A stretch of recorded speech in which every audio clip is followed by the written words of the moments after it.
ശബരിമല വിഷയം ചർച്ചയായിട്ടും പന്തളം നഗരസഭാ ഭരണത്തിൽ നിന്നും BJP പുറത്തായതിന് പിന്നിൽ പാർട്ടിയുടെ തമ്മിലടിയാണ്. ഉൾപാർട്ടി പോരിൽ ഭരണം നഷ്ടമാകുമെന്ന് ഉറപ്പായ ഘട്ടത്തിൽ അധ്യക്ഷ സ്ഥാനത്ത് മാറ്റം വരുത്തിയിട്ടും ജനം പരീക്ഷണത്തിന് നിന്നുകൊടുത്തില്ല. 18 കൗൺസിലർമാരുണ്ടായിരുന്ന നഗരസഭയിൽ മൂന്നാം സ്ഥാനം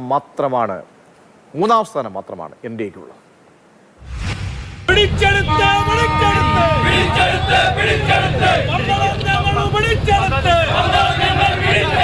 പാലക്കാടിന് ശേഷം BJP അധികാരം പിടിച്ച നഗരസഭ ജനറൽ വിഭാഗത്തിലുള്ള അധ്യക്ഷ പദവിയിൽ പട്ടികജാതി വനിതയെ പരീക്ഷിച്ചു. വർഷം 1 കഴിയും മുൻപേ അസ്വാരസ്യങ്ങൾ അങ്ങാടിപ്പാട്ടായി. ഇതിനിടെ അധ്യക്ഷ സുശീല സന്തോഷും BJP കൗൺസിലർ KV പ്രഭയും തമ്മിലുള്ള സംഭാഷണ ശബ്ദരേഖ പുറത്തായി. ഇത് പ്രചരിക്കുന്നത് തടയാനുള്ള BJP ശ്രമവും ഫലം കണ്ടില്ല. നഗരസഭാ ഓഫീസിലും പലപ്പോഴും ഇവർ പരസ്യമായി തർക്കിച്ചു. BJP നേതൃത്വത്തിലുള്ള ഭരണസമിതിക്കെതിരെ ഇടതു വലതു മുന്നണികൾ സംഘടിപ്പിച്ച പ്രതിഷേധത്തിൽ കൗൺസിലർ KV പ്രഭ പങ്കാളിയായി. എതിർപ്പ് പരസ്യപ്പെടുത്തി.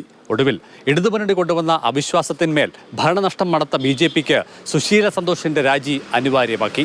4ാം വർഷം അധ്യക്ഷ സ്ഥാനത്ത് മറ്റൊരാൾ വന്നെങ്കിലും അസ്വാരസ്യങ്ങൾ ചാരം മൂടിക്കിടന്നു.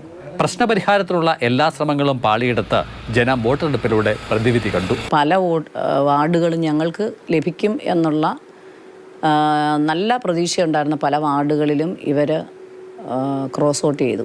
അതാണ് ഒരു പ്രധാന കാരണം. ചില വാർഡുകളിൽ ഞങ്ങൾക്ക് സ്ഥാനാർത്ഥികളെ നിർത്തിയതിൽ പാളിച്ച സംഭവിച്ചിട്ടുണ്ടോ എന്ന് പാർട്ടി പരിശോധിക്കണം. അങ്ങനെ എന്തെങ്കിലും സംഭവിച്ചിട്ടുണ്ടാവാം.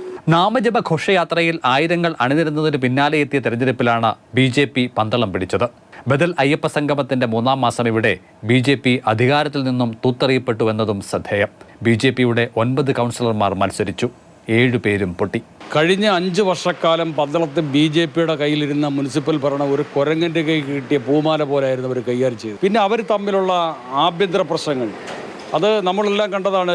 കൗൺസിൽ ഹാളിൽ പരസ്പരം തെറിവിളിയും ഇതൊക്കെ അത് ലോകമാകെ പ്രചരിച്ചതാണ്. പാർട്ടിയിൽ വിമതസ്വരമുയർത്തിയ KV പ്രഭ, കിഷോർ, കോമളവല്ലി എന്നിവർക്ക് BJP ഇക്കുറി സീറ്റ് നൽകിയതുമില്ല.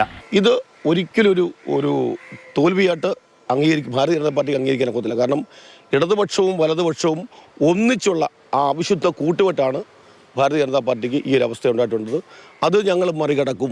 14 അംഗങ്ങളെ വിജയിപ്പിച്ചാണ് പന്തളത്ത് ഇടതുപക്ഷം ഭരണം തിരികെ പിടിച്ചത്. 2ാം സ്ഥാനത്ത് UDF, NDA 9-ൽ ഒതുങ്ങി. അധ്യക്ഷ സ്ഥാനം വനിതകൾക്കായി സംവരണം ചെയ്യപ്പെട്ടിടത്ത് ഇടതുപക്ഷത്ത് ഈ വിഭാഗത്തിൽ തിരഞ്ഞെടുക്കപ്പെട്ടവരെല്ലാം പുതുമുഖങ്ങളാണ്. CK Abhilal, Mathrubhumi news, Pathanamthitta.